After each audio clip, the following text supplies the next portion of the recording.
بسم الله الرحمن الرحيم قل يا عبادي الذين أسرفوا على أنفسهم لا تقنطوا من رحمة الله إن الله يغفر الذنوب جميعا إنه هو الغفور الرحيم۔ سورة الزمر۔ اللہ تبارک و تعالیٰ کا ارشاد مبارک ہے کہ کہہ دیجئے میرے ان بندوں سے جنہوں نے اپنے نفسوں پر ظلم کیا، لا تقنطوا من رحمت اللہ،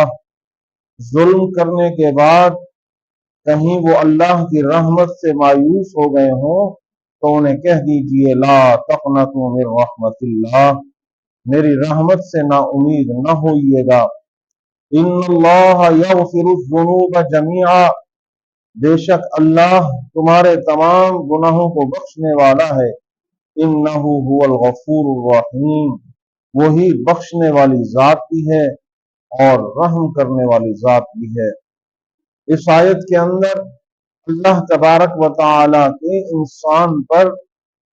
کرم کے حد کرم کو ذکر فرمایا گیا کہ دیکھیں کہ ہم اس رب کی نافرمانی کرتے ہیں، ہم اس رب کے بتائے ہوئے احکام کو چھوڑ کر شیطان کے پیچھے لگ کے ہم اپنے رب کی نافرمانی کر لیتے ہیں، لیکن وہ رب کہتا ہے کہ تم نے اپنے نفسوں پر ظلم کیا، مجھے اس چیز کا علم ہے، ظلم کرنے کے بعد تم یہ سوچنے لگ جاؤ کہ وہ رب تو ہمیں نہیں معاف کرے گا، وہ رب تو ہمیں نہیں بخشے گا۔ اللہ فرماتے ہیں نا لا تقنطوا من رحمت اللہ، میری رحمت اس سے کبھی تم مایوس نہ ہو، تم سچی توبہ کے ساتھ میرے دروازے پہ آ جاؤ، سچے ارادے کے ساتھ میری طرف متوجہ ہو جاؤ، تمہارے مانگنے کے اندر دیر ہے، میرے عطا کرنے کے اندر ذرہ برابر بھی دیر نہیں ہے۔ اسی لیے فرمایا ان اللہ یغفر الذنوب جميعا، کہ میں اللہ تمہارے تمام گناہوں کو بخش دوں گا، تمہارے خطاؤں کو معاف کر دوں گا، تمہاری غلطیاں کمزوریاں لغزشوں کو معاف کر دوں گا، کیونکہ معاف کرنے والی ذات میں ہوں، رحمت کرنے والی ذات میں ہوں۔ انسان بھٹک جاتا ہے، انسان راہ بھول جاتا ہے، وہ اور دروازوں سے امید لگا کر متوجہ ہو جاتا ہے، بیماریوں کو شفا کی صورت کے اندر، تکلیفوں اور مصیبتوں اور امتحانوں کو ختم کرنے کی صورتیں اور بہانے ڈھونڈتا ہے۔ اللہ فرماتے ہیں کہیں اور نہیں جانا، میری طرف متوجہ ہونا سچی نیت کے ساتھ، توبو الی اللہ توبۃ نصوحا،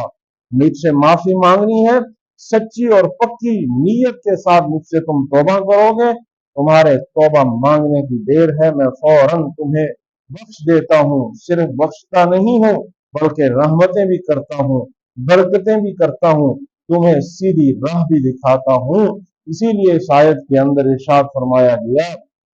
اسرفوا علی انفسہم، محبوب اعلان کر دو، اپنی امت، اپنے پیاروں، اپنی امت کو، اپنے لوگوں کو بتاؤ کہ اللہ کا یہ اعلان ہے کہ جس نے بھی اپنے نفس کے ساتھ، اپنی جان کے ساتھ، اپنے آپ کے ساتھ گناہ کر کے ظلم کیا ہے، گناہ کر کے اپنے آپ کو نقصان دیا ہے، وہ مایوس نہ ہو، وہ نا امید نہ ہو، اس کے میرے دروازے کے اوپر آنے کی دیر ہے، میری رحمت کے اندر کوئی دیر نہیں، میں فوراً اسے بخش دیتا ہوں۔ حدیث پاک کے اندر آتا ہے آپ صلی اللہ علیہ وسلم نے فرمایا کہ کوئی انسان اگر اللہ کی طرف چل کر جاتا ہے تو اس رب کی رحمت اس کی طرف دوڑ کر جاتی ہے، کوئی بندہ اگر اپنے رب کی طرف ایک بالشت آگے جاتا ہے تو اس رب کی رحمت اور برکت اس کی طرف ایک بازو آگے آ جاتی ہے۔ تو ہمیں اپنے رب سے کبھی مایوس نہیں ہونا چاہیے، نا امید نہیں ہونا چاہیے، وہ بڑے خزانوں کا مالک ہے، وہ بڑی رحمتوں کا مالک ہے۔ حدیث پاک کے اندر آتا ہے نبی علیہ الصلوۃ والسلام نے فرمایا کہ اس رب کے اتنے بڑے خزانے ہیں کہ جب سے یہ کائنات تخلیق ہوئی ہے اس وقت سے لے کر قیامت تک ساری مخلوقات اس رب سے مانگنا شروع کر دیں، وہ ہر کسی کو اس کے مانگنے کے مطابق، خواہش کے مطابق عطا کرتے چلے جائیں، سب کو عطا کرنے کے بعد اس کے خزانے کے اندر سوئی کے سوراخ جتنی بھی کمی نہیں آتی. وہ اتنے بڑے خزانوں کا مالک ہے دوستو، تو ہمیں اس سے کبھی مایوس اور نا امید نہیں ہونا چاہیے.